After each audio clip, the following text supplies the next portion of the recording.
Sur le tatami, une cinquantaine d'enfants en tenue blanche ont enchaîné les exercices. Sous les consignes de leur entraîneur, ils ont répété les mouvements de base, les coups de pied et les déplacements, comme lors d'un cours classique, devant des parents venus nombreux pour assister à la démonstration. Le but, c'est surtout de présenter l'activité du taekwondo aux parents. Comme vous avez vu, il y a beaucoup de ceintures blanches, c'est-à-dire des enfants qui ont commencé le taekwondo cette année.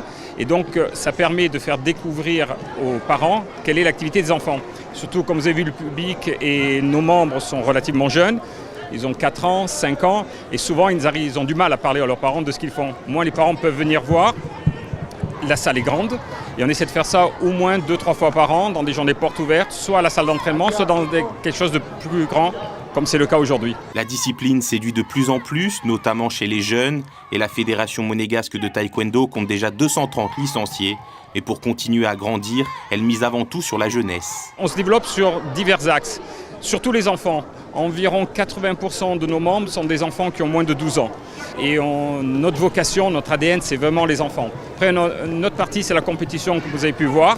On travaille de plus en plus sur des jeunes compétiteurs qui vont représenter l'ASM au plus haut niveau parce que nous intégrons directement les finales des championnats français.